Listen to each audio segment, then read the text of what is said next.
Hi, everybody. It's Shemin from Long Island Adoptive Families. Well, today I decided, why don't we ask one of our members what they think uh, about being part of a support group, pros, cons, things like that. So today I brought in Kristen. Hi, Kristen. Hey everyone. Hi. So how long have you been a member of the Long Island Adoptive Families Support Group? I believe since September or October of 2016. Okay, so she's a new member of ours technically because our group is 10 years, maybe actually 15 years old, but 10 years when I took over.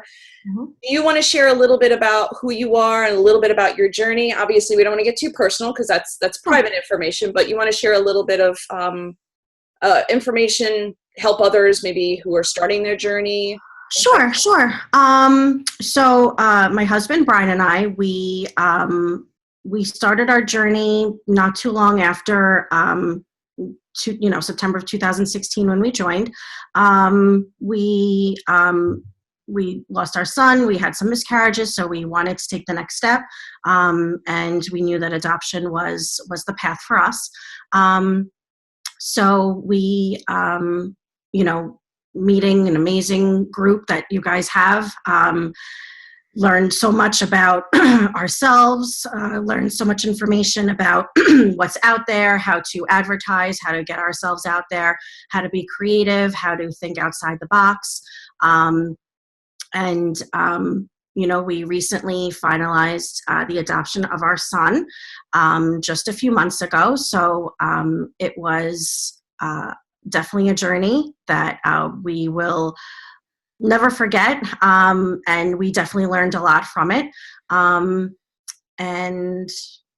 do you have any pros or cons that you'd like to tell everybody about a support group? I don't want to get into your personal business. That's not what this is about, because that's your son and your journey on that one. But what are what would you feel are a pro or a con to being part of an adoption support group for those who are not members or want to think about joining a support group? Well, as I mentioned before, I mean, learning so much of information, there's so much out there that that we learned since joining the group. So, I mean, just being a part of a group of people that have been through the process, that we're currently going through the process. I mean, there's definitely, moments where you feel like you just want to give up, that you feel like it's getting too tough. But having, the other people in the group to help you through the process was definitely the best part of it. Especially our journey, we chose domestic private, but I mean, there's people foster, there's international, there's so many different experiences and that everybody can share, that there's just so much knowledge and information that it was just, Do you feel that there's any cons to it? You could be honest, because I can cut it out.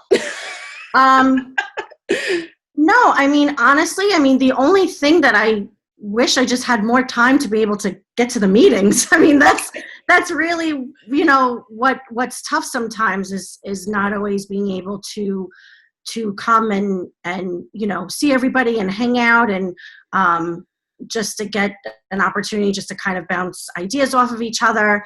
That's honestly the toughest part for me, but I really don't see any cons at all. I mean, it's honestly been just an amazing experience, and just sharing and hearing information from others.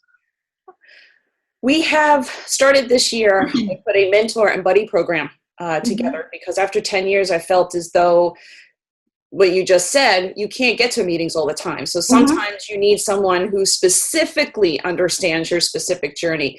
Do you feel that there's a positive to the group or a negative, or? Oh, absolutely. To buddy program.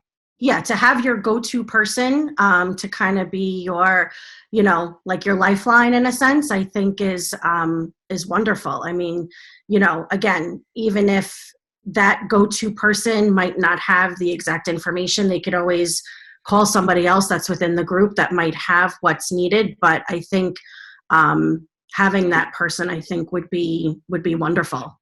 Yeah. If you had a chance to look back on the entire journey It's a roller coaster. What would you change, or what would you think about if you looked at the past? Would you change something at all? I mean, obviously we all say we don't want to go back, because then obviously we wouldn't have what we have now. But if you always have some kind of thought. I don't know. I don't think I would really change anything. I mean, it's, you learn from the tough parts. You celebrate the successes. You make the steps that you can along the way. I don't know. I think from my personal experience, I don't think I would change anything. And I even spoke with Brian about that. When after everything was finalized and everything was said and done, and we even had the same discussion. Like, would we do anything different? But I don't think so. I think the way that it happened was the way it was supposed to happen, and I think it made us as a stronger couple. It made us as stronger parents. Anything I'd like to see specifically, but I think what I envision is probably just lots of different family events and seeing all of our kids running around and growing up together and just getting stronger as a knit family in our own little way. I don't think there's anything different I'd like to see. I think that's kind of what I look forward to in the next few years as our son gets older. Excellent. Well, thank you very much for taking the time and speaking with us today. And if anyone out there wants to learn a little bit about our support group, there are tons of support groups throughout New York. You can actually check out ours at liadoptionsupport.com. We do also have a Facebook page, Long Island Adoptive Families, and there's also an organization for New York. So if you're not in our area, you can look at affcny.org, their website, on their page, oh my goodness, I can't say it, AFFCNY on Facebook. Thank you, everybody, for watching, and thank you very much, Kristen. Thank you.